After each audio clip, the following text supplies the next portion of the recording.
Hello and welcome to NKAA Entertainment's Wrestling Podcast. Today your hosts are going to be Wheezy. Hello. Little Haiti. Good evening. Enforcer. What up? And Mr. Psycho. That's him. Thank you. Today we're going to discuss a myriad of wrestling-related topics from... Hold on. Off topic. What's myriad? Means lots. Gotcha. Many. Multi. Right. Okay. We may go as far back as the 80s because that's when most of us were growing up. Talk about Hulk Hogan, Ultimate Warrior, Macho Man. We'll definitely spend some time talking about how things were better during the Attitude Era. And we will discuss current wrestling and what they have to offer. So we're going to go ahead and get started, and we hope you enjoy it. Fair warning. There will be a lot of swearing, most likely, because we do that. So if you're under a certain age, ask permission, I guess. Or if you're easily offended, you might want to turn back now. Yeah, no snowflakes. And on that note, ladies and gentlemen, we just witnessed SummerSlam. It was an interesting show, To say the least. to say the least. I didn't even watch it. Burn. I can't blame you. I was in Vegas rolling dice. It was... That's actually, I don't blame you at all. did you blow on them? No, I do not blow. So, for the first time that I can recall, SummerSlam was 6 hours long this year. Isn't that normally like the WrestleManias? Yeah. They've been doing like 6 hours for those? Yeah, absolutely. WrestleMania has been 6 hours the last couple of years. They decided to expand it to SummerSlam this year. That seems like a lot of waste of time. I think that they padded out the card a little too much. They gave us the pre-show with a lot of stuff on it that we probably didn't need to see. And they put a couple things on it that we probably would have liked to see.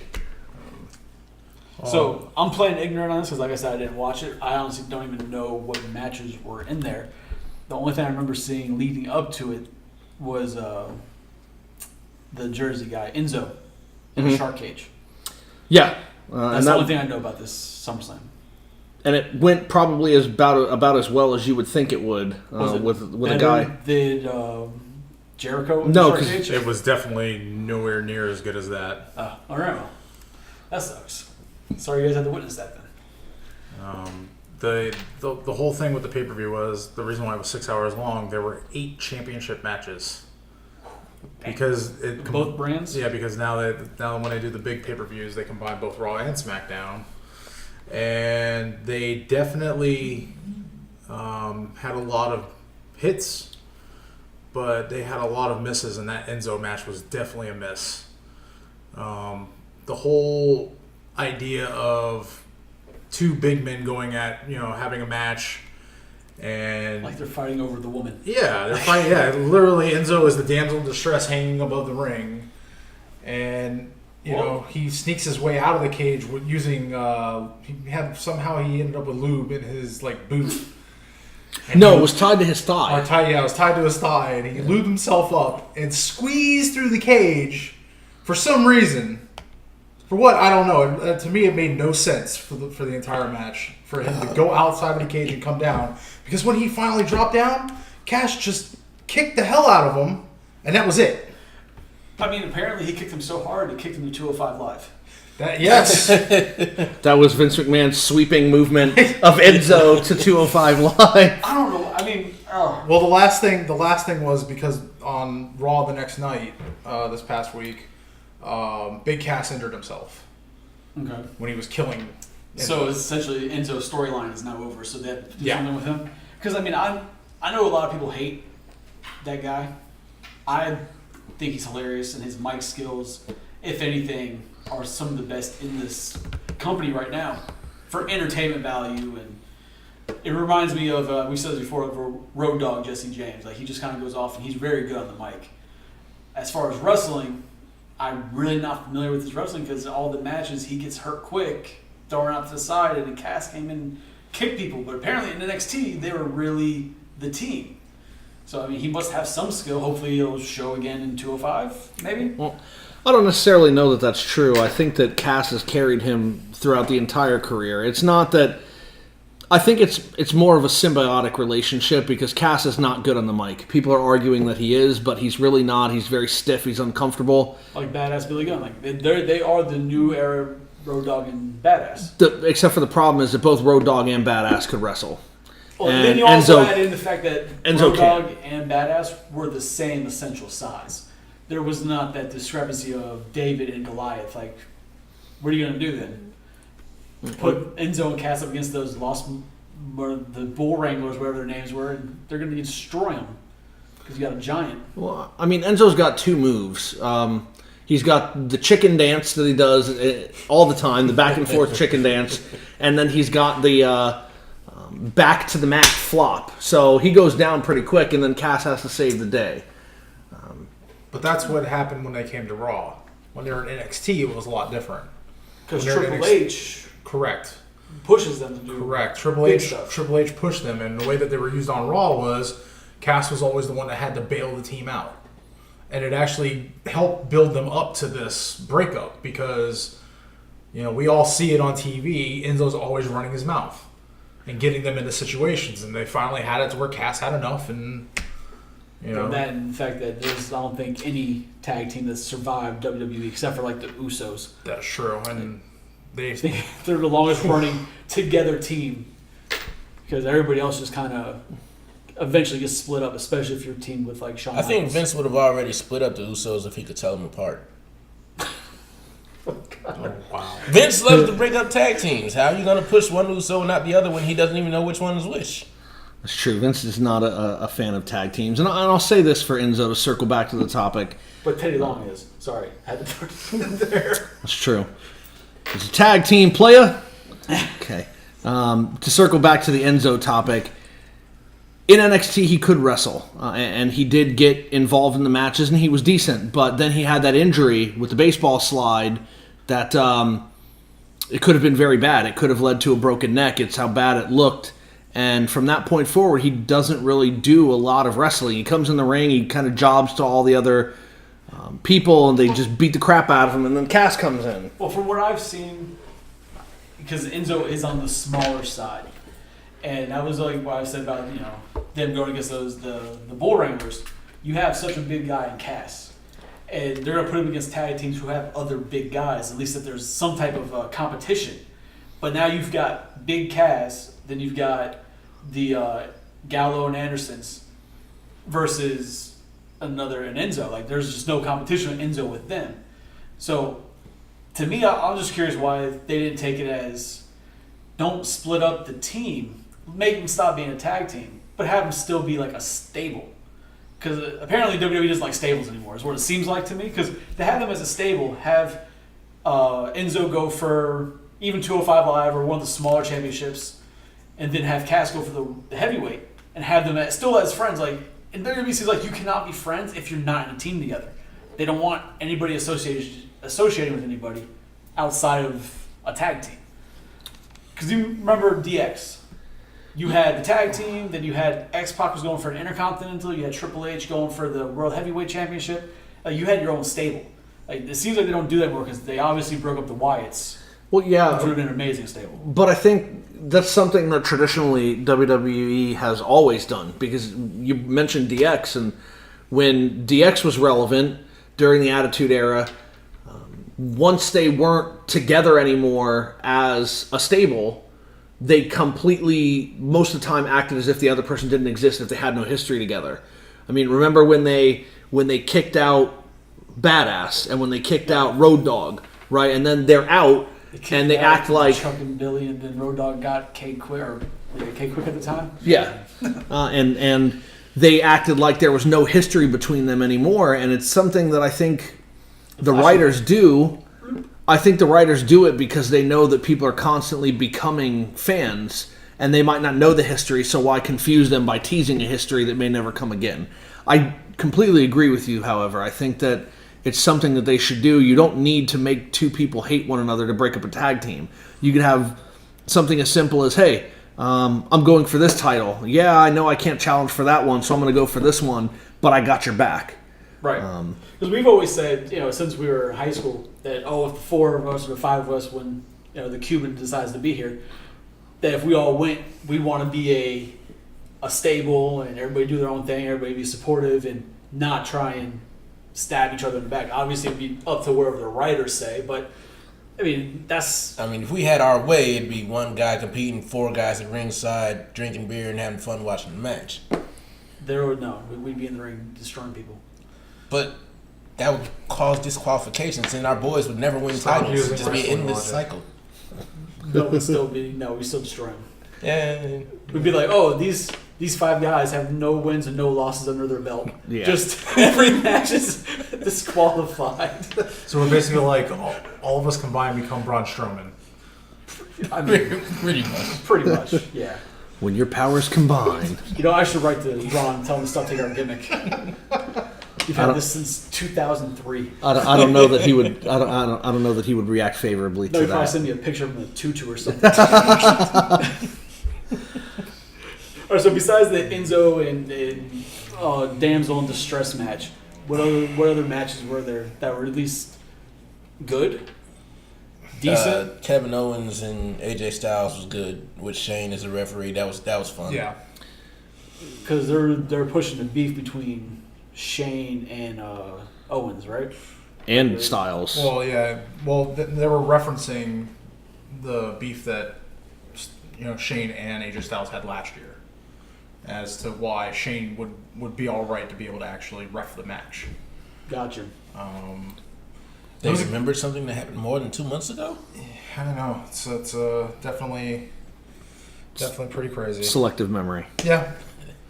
They get you to remember what they want you to remember.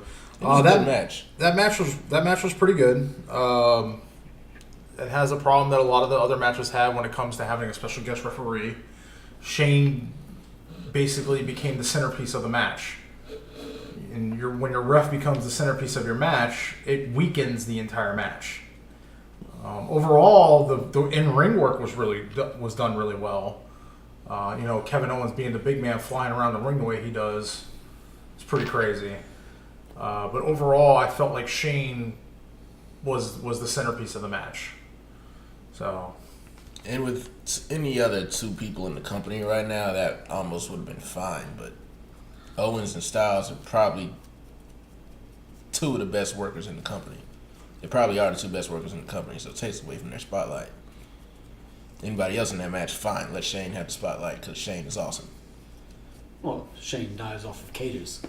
Shane jumps off of Titantrons. buildings. Actually, that was one of my favorite parts of the match. You jump off of buildings! Kevin Owens just screaming at Shane.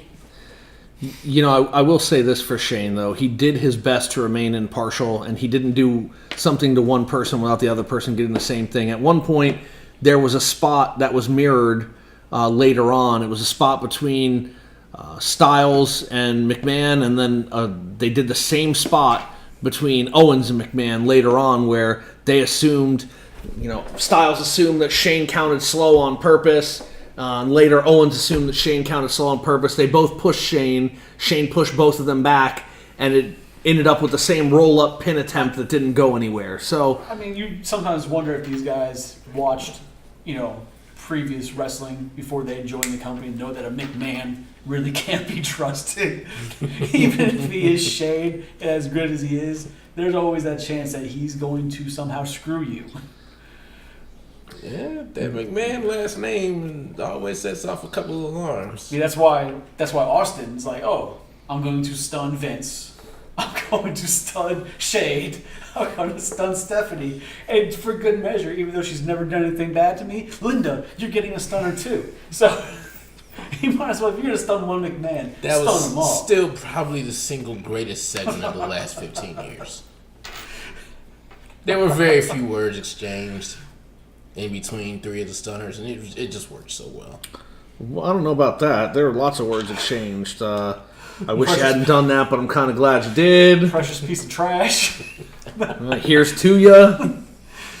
A couple booyahs thrown out there, too, so... So who actually wound up winning that match? Like I said, I didn't watch it. I haven't seen the recaps. I was on vacation. Didn't do anything. I believe it was Styles. I think Styles was What the happened? Yeah, what happened is that Owens went to pin Styles. Styles got his foot on the rope, but Shane had actually counted 3. But as he counted 3, he saw the foot on the rope and he waved off the pin attempt, and then AJ capitalized on that and got him in right, Styles so- Clash and So one for the soccer moms. Cool. All right. the soccer mom haircut. All right. So Poor I AJ. mean, there was obviously the big match of the night. I imagine where it has to be something with Lesnar. I believe he was. That was there, the main right? event. The main event was The tag title match was before I was gonna say, that. before we get to had that, that had an I don't know which interesting. one, so I'm just. So that I had an remember interesting. the the Raw Tag Team Championship match was hands down for me the second best match of the night, behind the main event. It was Sheamus and Cesaro versus Dean Ambrose and Seth Rollins. So for the past few weeks, Seth Rollins and Dean Ambrose have been going back and forth about helping each other and like Shield 2/3. yeah. They're very careful not to mention Shield. They didn't come out together. The music wasn't Well, used. they've talked about the Shield, like They are we the put their hands Shield and together all to that. do like the Shield pose at the end. And Right, Stuff. right. But they don't want to call themselves a Shield because it's only 2 out of the 3. Right. They built up to Raw the week before, right before SummerSlam, where they finally decided to be a team again and to trust each other. And at SummerSlam, they capitalized on it and took the Raw Tag Team Championships from Sheamus and Cesaro.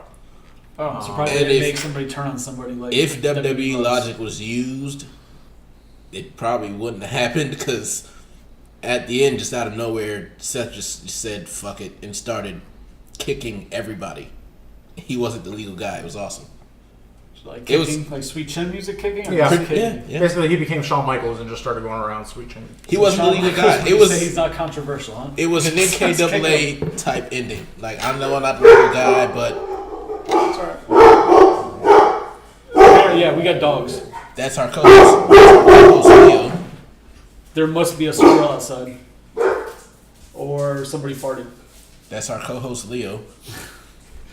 He disagrees with people not being in the match, having a say in the finish. Now, Enforcer walked away to go take care of the dog. I hope he doesn't beat it, and We don't approve of animal abuse here. that's why I said hope not. And he's back. What's up, Leo? No? What the hell are you barking about? Leo, So- do you think people who aren't in the match should be allowed to just sweet chin music everyone? He shook his head. All right. So, all right. So they had the match. Cesaro, Sheamus, or as I like to call him Cesaro and Bebop or Rocksteady. So, and then we had We should just Ambrose, call them Bebop and Rocksteady. Ambrose should. and Rollins. So They should. I mean, Right. of that match, you said it was one of the best matches of the night. It was one of the best ones simply because of the way it was built. It was built up that Sheamus and Cesaro were the well-working team. They're well-oiled. They were able to, now that they've been together for a while, they have the matching entrance and the matching outfits Right. and all that. So they're an actual well-working tag team, and that's everybody was questioning whether Ambrose and Rollins could work together and actually win a match against the team that is holding the championship. Overall, the in-ring work by all 4 guys I thought was one of the best I've seen in a while.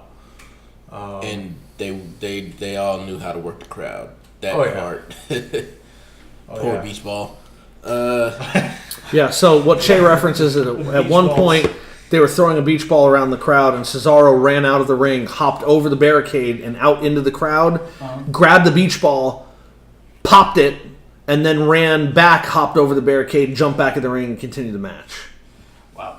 I remember from my times of going to matches, I mean, back in 2004, 2005, back during the Attitude Era and stuff, there was always beach balls in the crowd.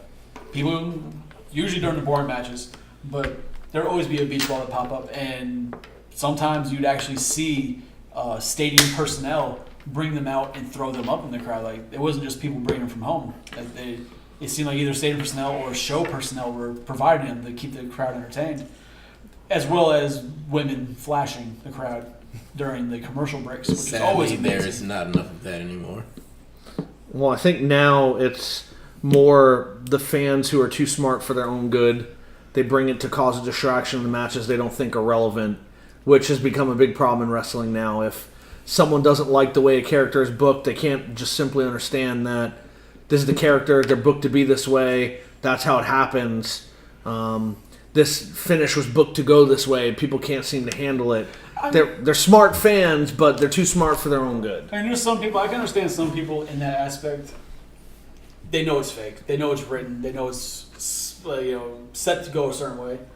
But they want to have that realm of belief that it's still real. Like when you sit down in a movie theater, like, yeah, you know the Avengers is scripted, but you still want to like be surprised and kind of take that realm that, oh, it's real. It's this is based on real footage, just so you kind of escape the reality of it and enjoy what you're watching. But when you start becoming an asshole about it, it's just you're not even trying to get in that realm. You're just being an asshole because you want the attention on yourself.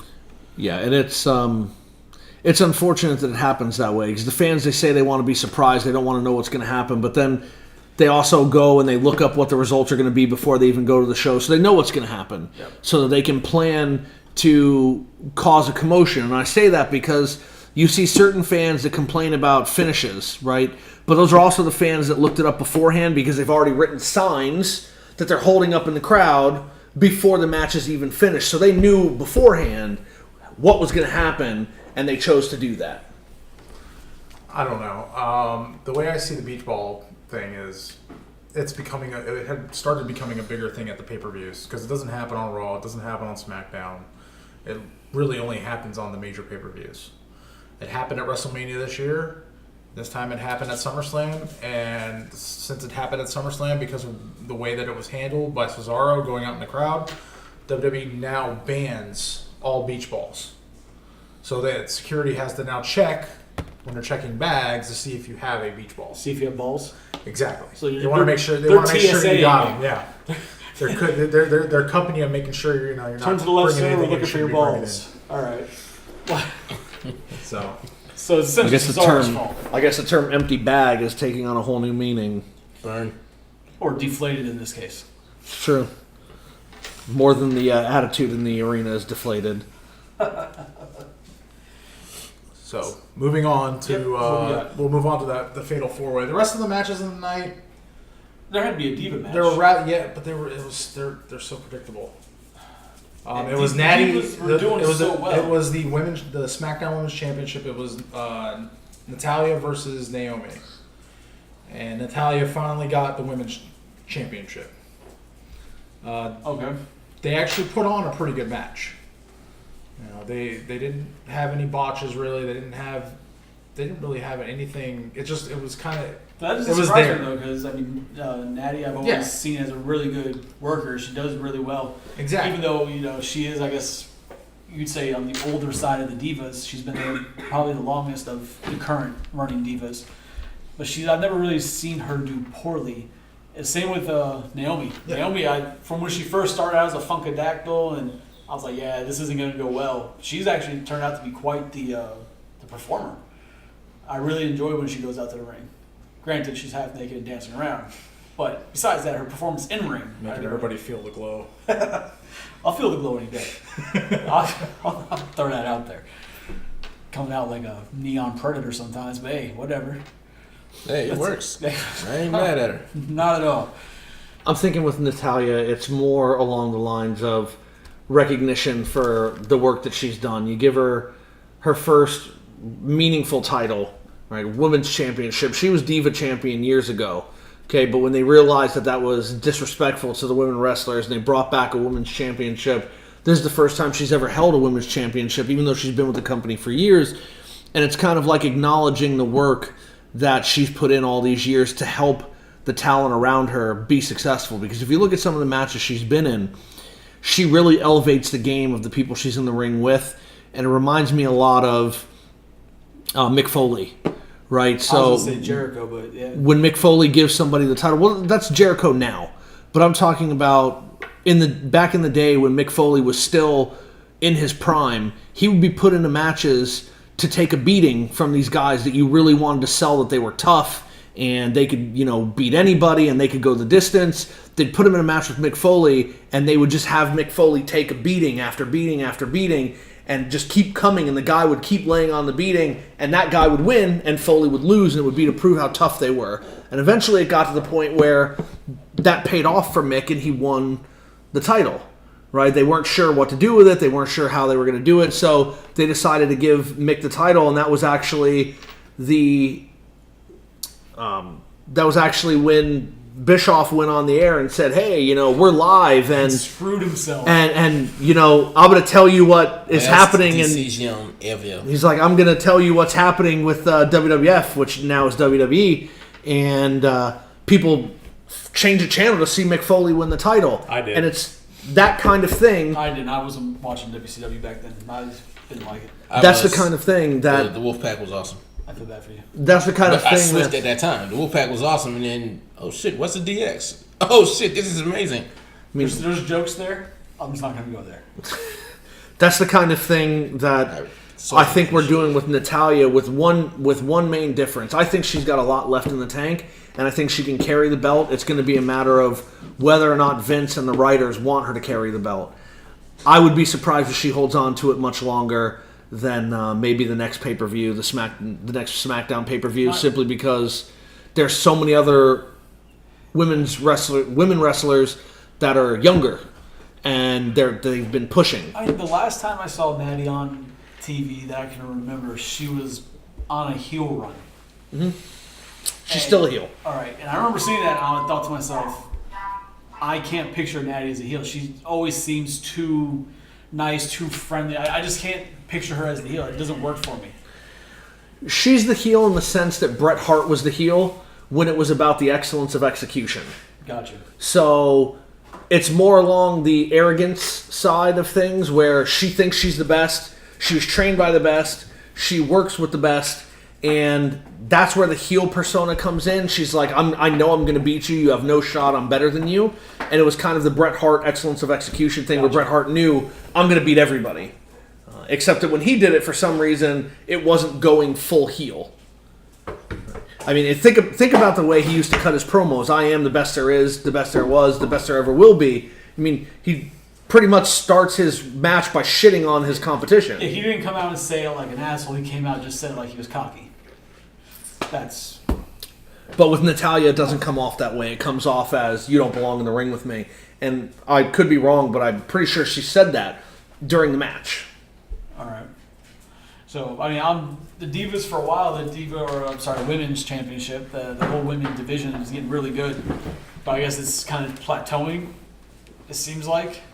It is, in a sense that there needs to be different feuds going on. Well, yeah, they don't have a whole roster of divas or women Like superstars like they do male, where they can have just different storylines. It's like it's the same 6 women. Exactly. You can only do so much with that. And that's where they're trying to build up the women in NXT to be brought up to the main roster. Gotcha. Speaking, especially of Ahsoka, who was now the NXT Women's Champion. She had to relinquish it this week because she broke her collarbone. But the fact that she is undefeated, she has broken the streak of Goldberg's 100 and some odd, win streak, and she's still undefeated. Hey. It's going to be interesting to see what happens when she does come up to the main roster. So anything's possible when it's written. Exactly. So what about you, Haiti? What was going on? You haven't said much. I know we haven't talked about New Day or anything. I'm just waiting. For New Day? Pretty much. New Day is awesome. The New Day has anything to do with this? There's almost nothing in the company right now that I enjoy more than New Day. And it was so interesting last week. Last week. What about? But during the Uso feud, to see, I almost thought Xavier Woods was actually speechless when the Usos mentioned the sex tape. I was just gonna say, Like, your whole I haven't enjoyed anything in WWE more than New Day. Other than that, what about the Page videos? I feel like you may have enjoyed them a little more than New Day, even though they partook or one partook in said video. I'm almost afraid to mention the Page tapes because I think Alberto Del Rio is going to just appear and threaten everyone on the podcast for whatever reason. He could try. I'm not afraid of him. But there was a video recently. I mean, I going completely off topic of everything and going on to the whole Page thing because why not? There's a video recently of for Woods' up, down Right. channel where they were playing a shot game where they set it up and 4 people hold these metal bars and they have to push a button and the light turns green, and the first person to push it doesn't get shocked, but everybody else does. And It sounds like an amazing yet terrible game. so they started off with Xavier and Kofi, some guy I don't know, and Kevin Owens. And I think Kofi won the first one. But then you see Woods and the other guy like freak out as they get shocked. And then you got Kevin Owens sitting there just like laughing. He's like, oh, I love this game now. I lost, I love this game. Because he enjoyed the pain, I guess. I don't know. But they're going through and then... He's a sadistic bastard. They bring Big Show in. Yeah. Did you see this? Yeah, I did. They bring Big Show It in. was- And Big Show's hold this thing. It's basically gone in his hand. And they play the game, and it goes, and Big Show doesn't even flinch.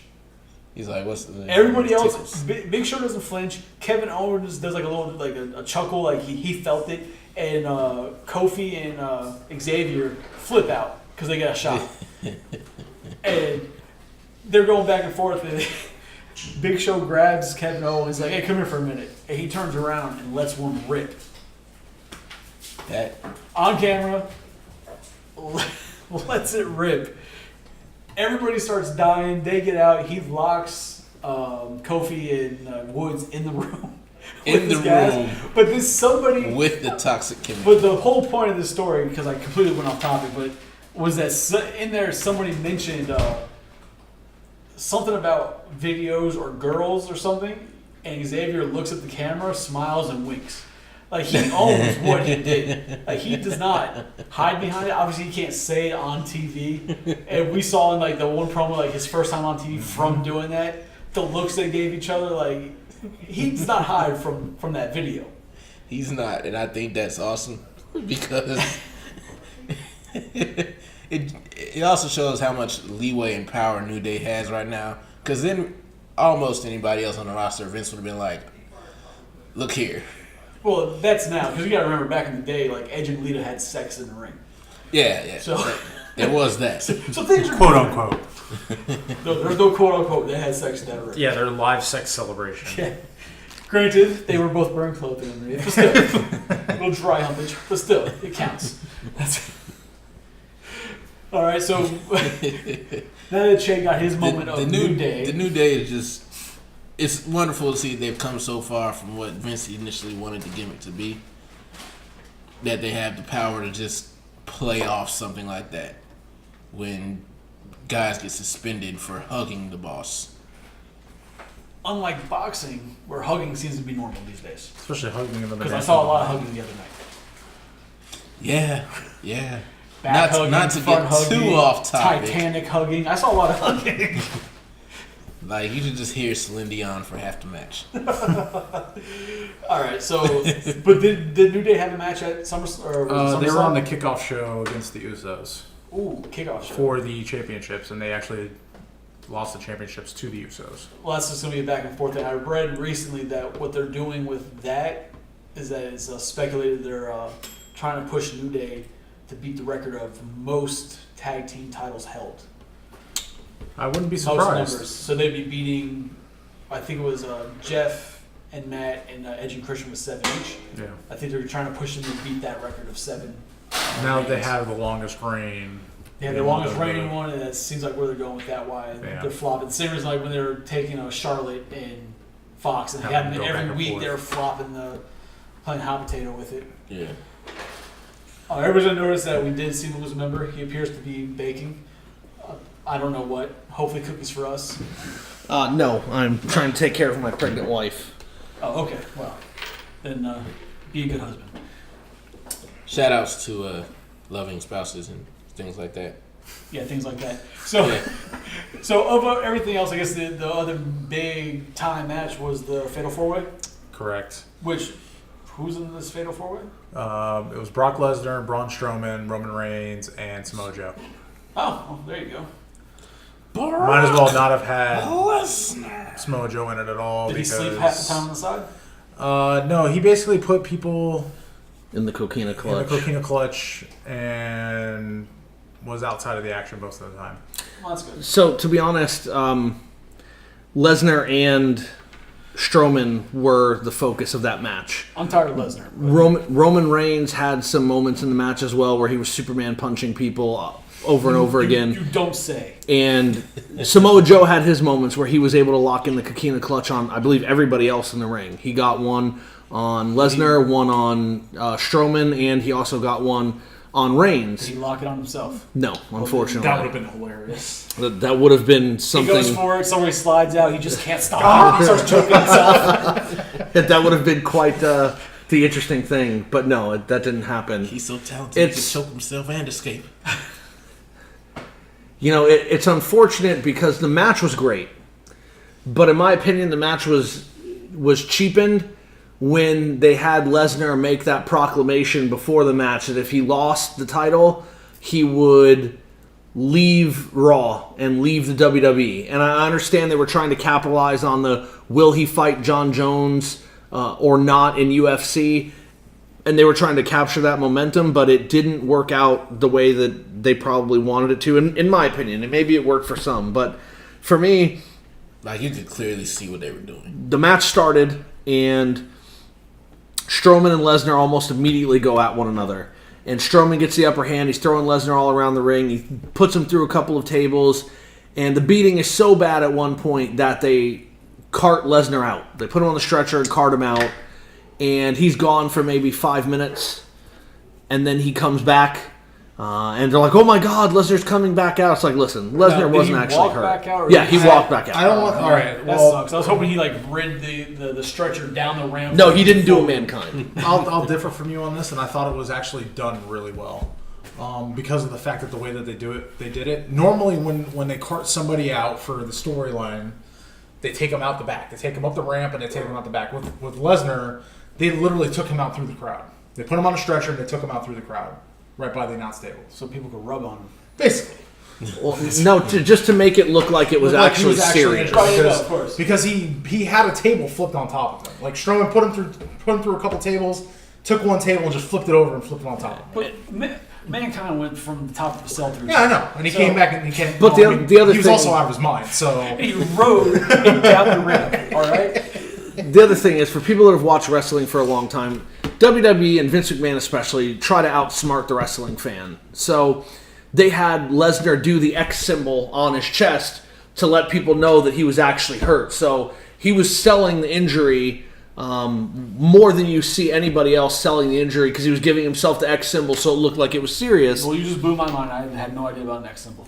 Yeah, so when talent actually legitimately gets hurt in the ring, they're supposed to do an X symbol, and that's the ref's cue to know that they shouldn't be letting the other wrestler attack them. They said across the chest, right? Like it's not going over the crotch. Like they're just telling the. No, it's not. Yeah, it's more across the chest or up in the air, They're not but it's done TX. quick so that hopefully the fans and the TV cameras don't see it, Gotcha. right? And it's supposed to be, hey, I'm actually hurt. And if you notice that when someone's really hurt in a WWE ring, the opponent never attacks the person that's hurt, right? They'll stay away. So Or like they did with Eddie Guerrero, they just pin him. yeah, my rule of thumb is, and that's exactly what happened with Cass as well. When Cass blew out his knee last Monday on Raw in the fight with Enzo, Enzo was supposed to lose that match, and Cass was supposed to get the victory, obviously.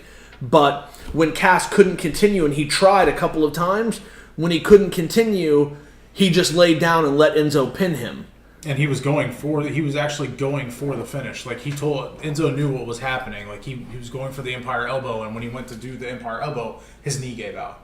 And he couldn't get up. That sucks. And so, the ref motioned to Enzo to end the match, to pin him, so that he could get to the back. But, I mean, this is what they did with Lesnar. They told Lesnar, hey, we want to sell this. We need to make it believable. So do the injury sign that we don't have you guys do unless you're super hurt.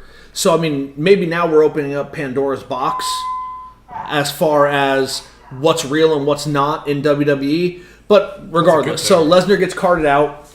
He comes back He comes back. You just had a drive-by.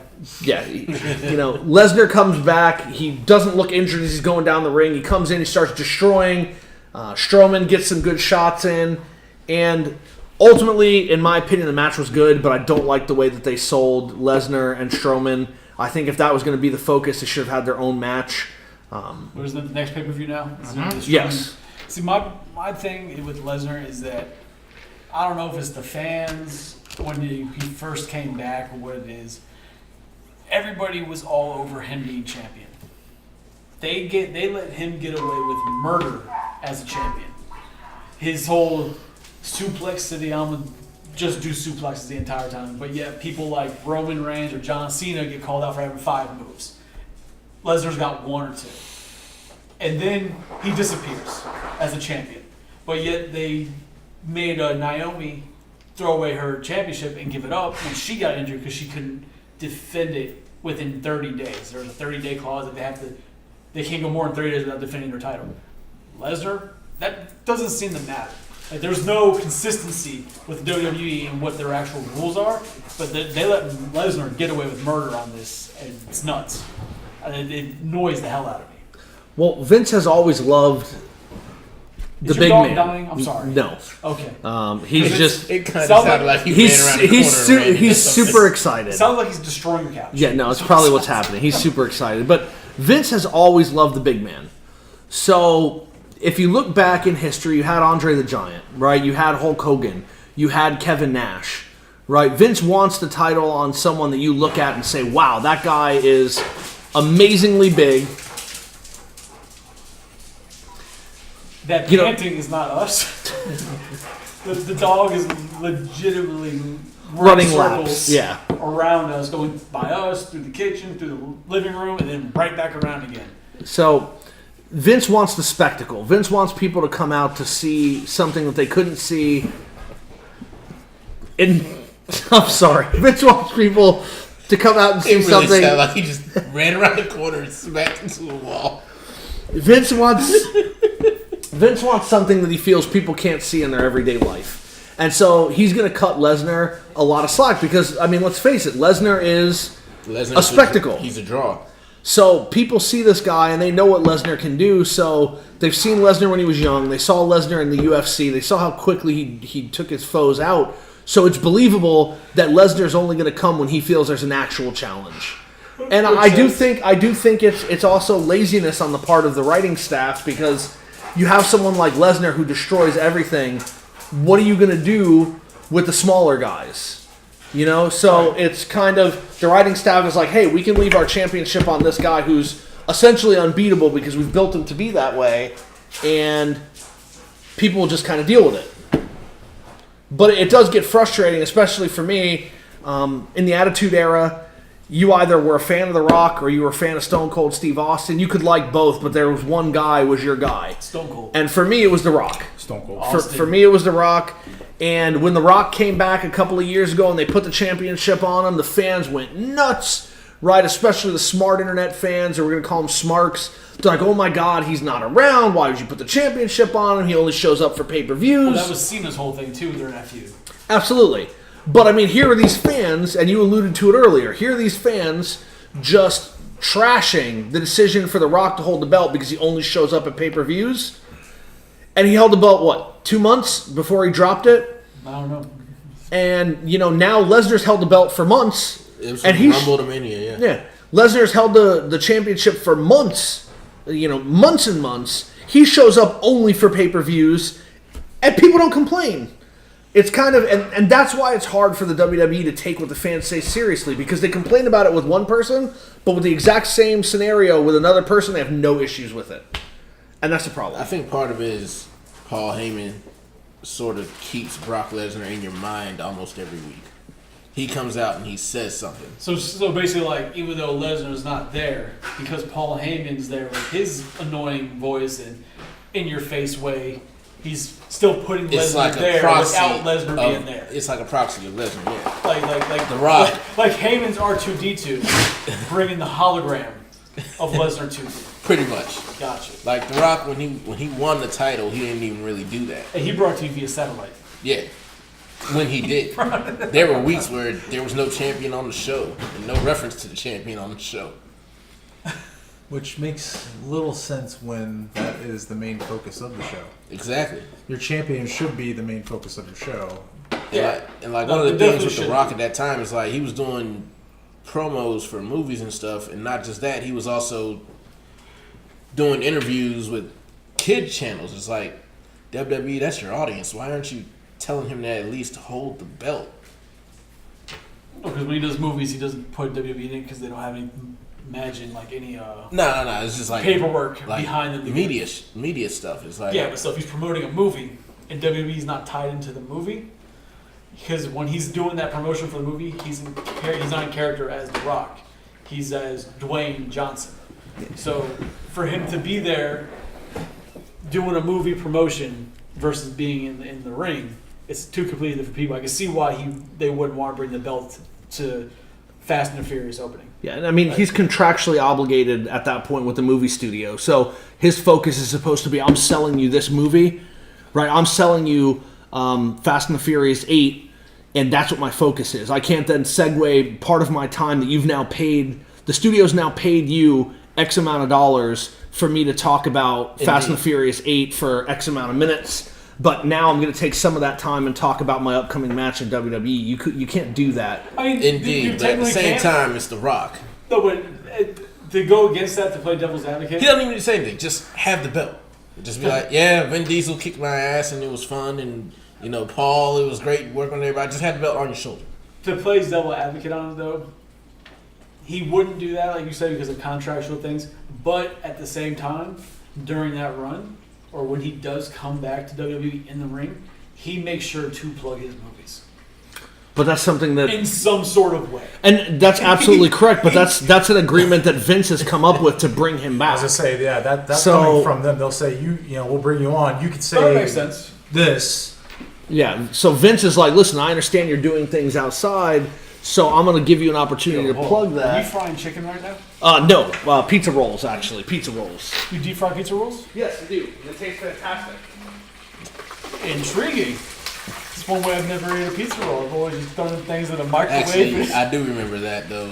When he came back, he's talking to Big Show, he's like, you could have been the one kicking Vin Diesel's candy ass in Fast and Furious. You could have been the Scorpion King. He's like, that's right. You know what? I watched the video, and my feet didn't hit the ground first. The referee was wrong. And, the Scorpion King, they said that whoever won that one was going to get the contract. Who, man? Such is life, right? But, I mean, this was brought up a couple seconds ago as far as the championships go. Why bring it past, man? It's a lot harder. WWE doesn't like to do that. It's a lot harder now to wow, that's incredibly loud. So it's a lot harder now to push more than one person, right? So if you look back at the 80s, you had Hulk Hogan, and at the time, before Macho Man became big, before Ultimate Warrior became big, you really had one giant persona. If you don't include Andre the Giant. So for Andre the Giant, as he was transitioning towards leaving wrestling and ultimately an untimely death, Hogan was transitioning into entering wrestling, and he was this giant persona that everybody loved. And that's why you build around a champion. But the problem is you have so much talent in WWE right now. So many people can carry the belt and be the face of the company. It's hard to just narrow that to one guy. So the champion doesn't matter as much as he used to. Hard to narrow to one guy. Have you not heard of John Cena?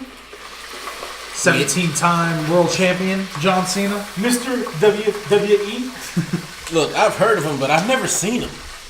Yeah, I've never seen the guy either. Like, I've seen matches, and it looks really weird because you have like Randy Orton just like flipping over himself. Yeah, he picks himself up in the air and he lands on his back. It's weird. Like magic. We're really No, gonna we're now we're watching really Psycho. making Cena jokes. Yeah, well, of course we are. We have to. It's a wrestling podcast. I understand that. I'm surprised it took this long. I know. What? No, You're lucky you didn't just do it in your intro. Welcome to the NKAA podcast. My name is Psycho, Wheezy, Enforcer, and John Cena. You're lucky that didn't happen. That's true. We waited a good 45 minutes for I the John probably Cena would have deleted jokes. that shit. I don't want to take this into internet meme territory. So Why not? that's it. But no, I mean, you bring up John Cena, and it's a God. valid point. But the problem is that We're going on different space. when you're a Gotta be fan, hip with the kids. when you're a fan of wrestling from the past, like when you grew up watching wrestling in the 80s and through the Attitude Era, you're looking at a show that is fundamentally different than what we're looking at now. Back then, you had people like Ricky the Dragon Steamboat, and There's so many amazing stereotypes. The thing is, he was a great wrestler, but he would have never challenged for the heavyweight title, ever. And there was a reason for that. That's not how it was booked back then. What's his name? Well, it's like Roddy. What are you guys talking about? Back then, like, you just go back to, what, Rey Mysterio beat Big Show for the World Heavyweight Championship, right? Yes, but Like, come on. That's not happening. No, but that's what they're doing now. Now they're going with talent. So that's what I'm saying. The champion doesn't necessarily matter as much as they used to. So I think that's how they get away with not having Brock Lesnar on every show, because the champion, especially when it's Brock Lesnar, doesn't really matter, right? Because you're watching the show for all of these other things, and you know Lesnar's going to be in a match, and chances are he's going to destroy anybody that he fights. Right, but like when you look at like the Attitude Era, you always had you had The Rock or Austin or whoever else had the title at the time, and every week they were there. They built a story for the other guys because they're able to build a story of the champion doing his thing and a rivalry with the champion and somebody else. But then that other person will have a rivalry against 2 or 3 other people to get that number 1 contender spot at the same time. Now it's just like you have the champion and you have that one rival. That's the only person that can go after that champion. It's like they're starting to trying to get away from that. But that's where they were at for a while. Or it's, I come out one week, I want your championship. Well, all right, so there's no more number 1 contender title match. Yeah, they've got the title. And it's just literally like, all right, well, you got the championship, well, I want it, so you and I are going to have a match. But at the same time, like Psycho was saying, if there's no champion there, what's the point of a number 1 contender match if the champion only shows up at one pay-per-view? We start delving into the realm of, is the championship even worth having on the show anymore? Well, because that was, you are the pinnacle of the company. You are, who the moneymaker is. This is where you need to be, and I feel like they've lost a lot of momentum with going away from that, because then you can have guys like Roman Reigns who aren't built up, who when they do finally get a championship match and they win the championship, it's not going to be meaningful for them. It's literally just going to be them walking around with the strap. And if you want that guy to be the man, you have to give respect to that belt. Yes, but it's hard to give respect to a belt. And again, this all comes back to Lesnar being champion. Just so opinion. you guys know, we're at a 52-minute mark. Okay, well we'll edit. We'll do some editing. Just letting you know. That's all. But no, it all comes back down to the person holding the belt, right? You've built Lesnar into this unconquerable monster, so it doesn't matter who's going to fight him. So when Lesnar's the champion, it doesn't matter, right? It doesn't matter. He's built like WCW built Bill Goldberg in the very beginning, where he's going to beat whoever you put him in the ring with, so the focus is no longer on the championship. When it's on someone different that could win or lose at any moment, then you build it. You build the respect, but you can't build the respect in a belt when no one has a legitimate shot to win. They should just put all championships on 24-hour match. Anywhere, anytime. Yeah. Just like everything with becomes the hardcore championship. Just do it like that, and at any point, somebody can lose that thing. Sleeping in your bed in a hotel room. Mae Young Crash Holly comes in. Champion. Crash Holly. R.I.P. Crash Holly. Indeed. They see Brock Lesnar somewhere, he passes out drunk on a stool, it falls over, just some random pedestrian sits on for 3 seconds, becomes champion. Why not? Man, at that point, I'd have to start stalking whoever was champion. I want to be champion. Bragg's the richest storyline, Exactly. but that's James Ellsworth. I don't want to be James Ellsworth. No, one wants to be James Ellsworth doesn't want to be James Ellsworth. No, but what The I'm next saying is Santino. it would be the next James Ellsworth. Just some guy pins the champion. Hey, I'm champion now. And then he gets pinned. Well, I was not expecting SummerSlam to take that long of a conversation. That was It's its own thing. That was 6-hour. There were Show. segues. But there was only 4 And matches side talking paths. about. That's it. There's only 4 matches worth talking about. All the other ones were literally just they're filler. There were Oh, segues and side paths. I mean, the other championship match with Jinder Mahal and Nakamura, Who? Shinsuke Nakamura. The guy from 205 Live? No, the guy that does the violins in his entrance. Oh, that guy, yeah. He beat Cena to face Jinder Mahal for the championship. The rock star, whatever they're calling him. And so that match, I had such high aspirations for that match, but didn't happen. It was tragic. So Yeah, there really wasn't anything Tragic. else. It was tragic. And we're talking about building somebody up. I mean, Braun Strowman is starting to become that guy. He's starting to become the believable person to be able to beat Brock Lesnar. But see, then that opens up a brand new set of problems He's because undefeatable. No, he's Yeah. not undefeatable. That's the thing. He's not undefeatable because he's faced Roman Reigns and lost. but not Yeah, fairly. In reality, of if you're looking at it from that standpoint, yeah, he's been beaten by Roman Reigns, but nobody's been able to beat Brock Lesnar fairly, cleanly, except for Goldberg. Yeah, and that was just stupid. That was really stupid. So you have It was Lesnar, funny, but it was stupid. If they're gonna have I thought it was Strowman awesome. go in, I thought it was awesome too. No, it was cool to watch. I'm not gonna lie, but for a story and the fact that they built up Lesnar so big to have Goldberg come out of retirement for one match essentially and just destroy him in 3 seconds or something, it just It's because he's Goldberg. takes away everything they built for Lesnar. But not if you're a Strowman, wrestling fan. The only way for me to believe Strowman to beat Lesnar and make it real for the rest of the universe for it to make sense, Strowman can't win clean. He's got to cheat somehow to win. Because it's like, okay, he couldn't win clean. He's got to pummel He him still before won. the match. Now Reigns can beat him. Okay, The great. problem- all right. It's like, oh, he beat Lesnar. Reigns can't beat Lesnar by himself. Clean. Yeah. It doesn't happen. So But then how the can he beat problem Strowman? is, at that point, then you weaken Strowman. I understand that, but then at the same time, it leaves Lesnar to be that beast that they built him up to be, Yeah, and it- rebuilt him to be by beating Goldberg. they're finally. in a lose-lose situation, in my opinion. If they treat Lesnar the way it looks like they're going to, where they're just going to have Strowman destroy him, then all these years you've built Lesnar to be this thing are now down the tubes. And with Strowman, if you try to get him over on Lesnar cleanly, then what you're saying is that Lesnar's time has passed, Strowman's time is there, but nobody has beaten Lesnar. So you have Strowman beat Lesnar, then who can beat Strowman? He's bigger than Lesnar. He's taller, he's bigger. He looks like Lesnar when he was younger. So now you put yourself in a position where nobody can conceivably, realistically beat Strowman. So he's just a perpetual champion. And everybody that fights him after has to have some kind of gimmick to win. Like, oh, the ref wasn't looking, so I hit you with brass knuckles. I mean, that's what it's come down. They kind of put themselves in that position with what they've done. Absolutely. Salt the earth. Start over. Or in true WWE fashion, get your little Men in Black flashing thing. Yeah, This flashing thing, neuralizer. the audience will forget it ever happened. Neuralize everybody. I don't think that it works that way. So you got anything, Che? Or Haiti? Whoops. Do your real name out there. You just made the list.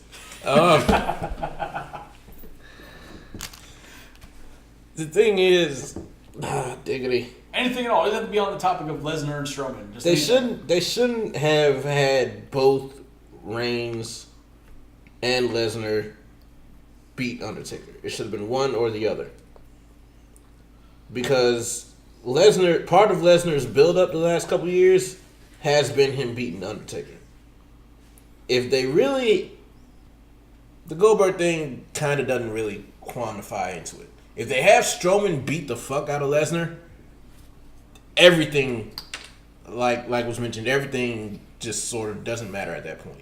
All the build that they've done, if Strowman beats the fuck out of Lesnar, it's less believable than Goldberg because people like us, our age, know the history of Goldberg, and that's what Goldberg does. I mean, maybe they'll play the role that Lesnar just came from a trip with Sable and he just had a wild time the night before, got his stress out. He was a little weak, and he got the upper hand. No, not a little weak. That shit would have you more relaxed and ready to go. Like, yeah, man, I'm good.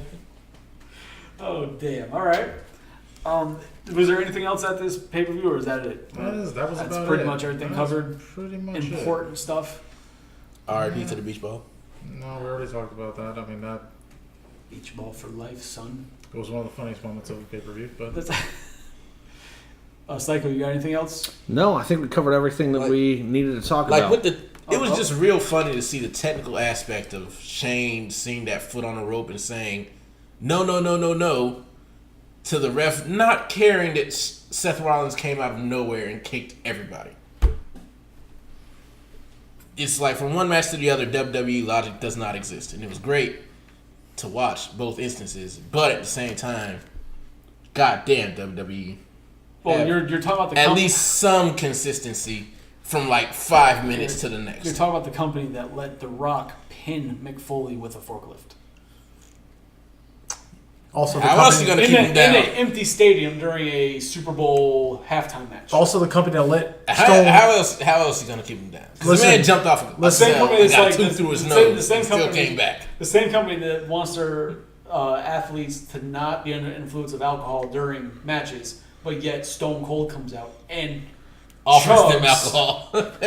Steve Weiser's every time. Well, speaking of Stone Cold, they also let Stone Cold pin his own, use the referee to count his own 3 count. Which when the referee was knocked the out. referee was knocked out. I'm surprised it never happened again. It should Referee's happen knocked out, Stone forever. Cold After that, they're like, you know what? We're never doing this again. Stone Cold pins. I don't remember who he's fighting. He pins him. Referee got knocked out prior. He grabs that referee's hand and makes the referee count 3, and he still they wins. rung the bell. Nobody else has done that. That was It seems like sensational. such a logical thing, especially after it being done once, that at least once within the past 15 years, it would have happened at least one other time. Because nobody else is really Stone Cold. exactly. There's nobody on the current roster where you'd be like, "Yep, that guy's badass. That guy can do that. That guy's allowed to do that." Well, I think on that note of Stone Cold making himself win, I think we're going to sign off on this one for today. It's, man, we're about an hour and 5 minutes into this, and we were just thinking, about 15-minute podcast. So this definitely went over. So, guys, we're going to try putting these up regularly as we can. We all do have full-time jobs, so as it comes around, we will. We've got other podcasts we are working on as well. We're going to have one, I think we're doing like movies and TV type entertainment. Indeed. We're also going to do a collectible action figure, that realm of nerdy stuff. That one's going to be called Collector's Hideout. And there was another one that I think we had. There was the Movie, this Movies. one. Oh, and then video games. Oh, there's a video game one. Yes, I've completely seen. Y'all look at me like I'm crazy. There's a video game one that's going to be coming I out. was not looking at him crazy. He always looks at me like that. So, and then I will review Madden 18, and it will be sensational. Haiti doesn't do anything but play Madden. Like the world could be ending, and he's like, "Oh, hold on, son, do not blow up. I'm playing Madden." So. That's true. And then Haiti and I know, are trying to work out the time. We're going to do a podcast based on rap music and the hip-hop culture. Indeed. I don't know if any of the other team here is going to partake. They might here and there, but that's more of our realm. So until we get more out, hopefully you guys look into more of our stuff. This is Wheezy signing out. This is Little Haiti, and always remember, if someone asks if you're a god, you say yes. Wrong podcast. Gotcha. This is wrestling. Well, on that note, I have nothing else to say. Well, thank you, Psycho, for at least letting know who you were. Appreciate that. Stay classy, San Diego. And that was Enforcer, since you don't know our voices yet. Oh yeah, the lawsuits are coming. All right, guys, have a good one. Please don't sue us, we broke.